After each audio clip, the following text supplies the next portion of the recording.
The NFL's top statistical stat source just released a new statistic that greatly favors Pittsburgh Steelers outside linebacker edge rusher TJ Watt. So, the thing that always gets talked about with TJ Watt compared to Myles Garrett and some other inside defensive linemen are that TJ Watt doesn't get double teamed. But us Steelers fans know that TJ Watt gets a lot of attention, and he rarely goes one-on-one with a tackle, getting chip blocked from a running back, from a tight end, or whoever. He always has two people on him. And this new statistic that got brought forward by PFF just this season proves us right. But first, before I get more into it, make sure you subscribe to the channel, turn on notifications for everything Pittsburgh Steelers news and updates. Also, like the video. Now, let's get right back into it. So, last season, TJ Watt, he did not win Defensive Player of the Year, and Myles Garrett did. Even though TJ Watt's stats were so much better in every single category. But the one reason why Myles Garrett won was because of all the hype he was getting from PFF and all the statistics that really don't matter. It was reported that Myles Garrett is getting double teamed the most. Myles Garrett is getting the pass rush win rate. He's winning all those percentages. And you know the one stat that wasn't being tracked last season and all the previous years was chipped block percentage. So all the stat gurus who wanted to only look at percentages and advanced stats and not really look at film, not really look at the highlights, not really look at what's actually being put on the field, all those people were seeing, hey, Myles Garrett, he's getting so much extra attention. Everyone's just always so focused on Myles Garrett. But on the other hand, TJ Watt's just going one-on-one with the offensive tackle all game, every game. He's not getting double teamed. His double team percentage is not high. So Myles Garrett clearly wins Defensive Player of the Year. And that's the only reason why he won Defensive Player of the Year. But if you're paying attention, like I said, TJ Watt was getting chip blocked. That does not count as a double team. So obviously, if that's not being tracked, TJ Watt's double team percentage will not be as high.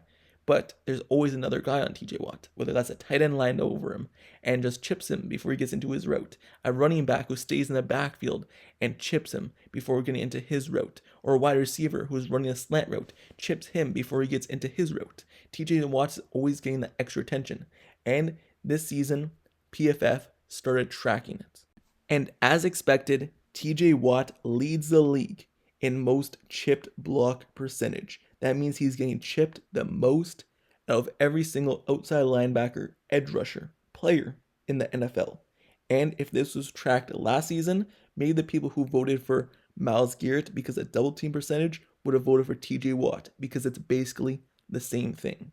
So, looking at the chip block percentage, how often does TJ Watt get chipped? Well, he's leading the league with the highest rate at being chipped on 37 of his 84 pass rush snaps this season. No player has been chipped more through 3 weeks. So you look at this and TJ Watt, that equals out to 44.05% of his snaps he's being chipped on.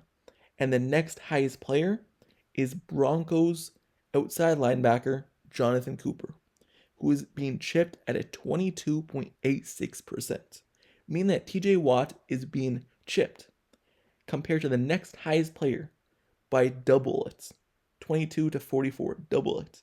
So TJ Watt is being chipped the most. And you even look at someone like Max Crosby, he's being chipped at a 20% rate. Aiden Hutchinson, he's being chipped at an 18% rate. You look at Myles Garrett, he's being chipped at 18%. You look at Micah Parsons, 16%. So TJ Watt, he's clearly getting the most attention. And offenses are being sure to make sure he's not going one-on-one with the offensive tackle. And all of us Steelers fans were saying this last year. Just because the double team rate is low, it doesn't mean that he's not being chipped, because chipped does not count as a double team. So his double team numbers will never be high because he's lined up on the outside, and it's very hard to have another offense lineman, two offense linemen slide their feet all the way back to get to the outside. So that's why there's no double team, most likely, with another offense lineman with TJ Watt. It's always been a chip, whether that's running back, tight end, or wide receiver. So all the people who are the naysayers saying TJ Watt is not being double teamed. He does not deserve it. He's not getting attention. Well, this stat, he leads the league by double anyone else at being chipped. If this stat was around last season, I'm sure it would be the same. And I'm sure TJ Watt would have been getting that media hype that Myles Garrett was getting from PFF. But no, PFF just didn't have the stat, which doesn't make sense because this is a really important stat, especially for outside linebacker edge rushers. So I'm glad they introduced it this season, but they should have had this. And if this stat has been around, TJ Watt would have won that Defense Player of the Year because in the percentages, the analytics would have been on his side, and the actual stats in terms of film and the sacks would have been on his side as well. So if this stat was around, TJ Watt would have been Defensive Player of the Year, and it's really crazy to think how TJ Watt has only won one Defensive Player of the Year so far in his career, after leading the NFL in sacks for 3 years of his career, and also just being a wrecking ball for the Pittsburgh Steelers defense and their best defensive player, and just the best defensive player in the league for however long he's been in the league. So it's crazy how this is, but TJ Watt, this stat now benefits him, and we all knew it. Us Steelers fans knew it, but now the NFL gets to see it as well. TJ Watt is the focus of all offenses, more than any other player in the NFL. So let's move over to another topic of this video. One of the big things has been the starting quarterback position for the Pittsburgh Steelers, especially the depth chart. When you look at it, Russell Wilson is still listed the starter. Mike Tomlin has said there's no reason to basically name Justin Fields the starting quarterback moving forward. And to be honest, this keeps a chip on Justin Fields' shoulder because it still makes him have to prove himself. He doesn't know if he's going to be the starter all season. If he starts playing bad, then maybe he'll be pulled. Russell Wilson will take over. So it makes him play with more of a chip on his shoulder. And just recently, Justin Fields was asked about it, not being listed as the number 1 quarterback on the depth chart. And he basically said, why would I care what a computer screen, what a screen has to say of where I'm listed on this team as a quarterback? Basically, I know where I stand with this team.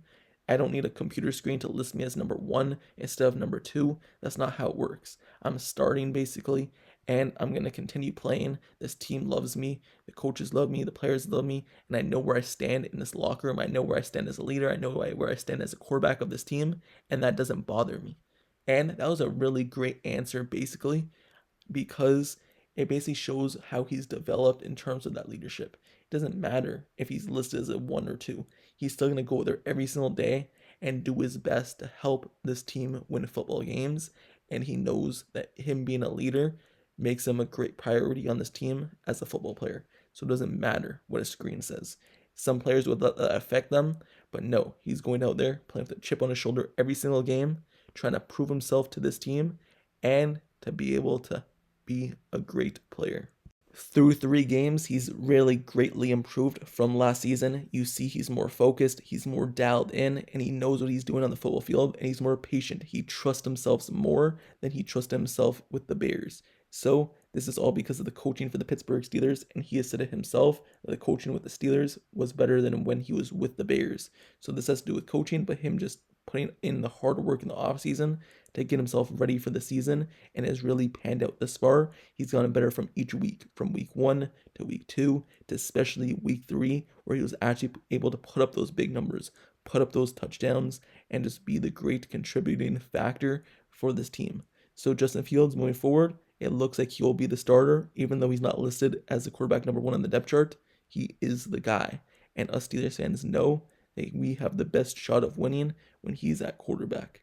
And also, it's really interesting how many people thought that we went from Kenny Pickett to Justin Fields and Russell Wilson, and they thought we were going to get worse. Nope, we knew we were going to get better. Going from Kenny Pickett to anyone is more than likely to improve your team. So, quarterback play plays a big part. TJ Watt plays a big part, and this Pittsburgh Steelers team is rolling, heading into the Colts, Indianapolis, trying to go 4-0 to start this season. But with that being said, let me know your thoughts down in the comments below about both these topics. First, let me know your thoughts down in the comments below about this new stat being introduced by PFF, the NFL, about chipped block percentage, and your thoughts on it, and TJ Watt being the highest in the league compared to any other player. And if this was around last season, would he have won Defense Player of the Year over Myles Garrett? Also, let me know your thoughts in the comments below about Justin Fields basically not being named quarterback number 1 on the depth chart or by Mike Tomlin. Do you think this helps him play with a chip on his shoulder, or do you think the Steelers are just being petty and they should just list him as a quarterback number 1 because he clearly is? Let me know your thoughts in the comments below. Also, make sure you subscribe to the channel, turn on notifications for everything Pittsburgh Steelers news, updates, highlights, analysis, reports. I've covered all. I'll continue covering all through the season. After every game, expect a film breakdown with analysis reaction. So, like, comment, subscribe, turn on notifications, and until next time, I'll see you guys all later. I'm out. Peace.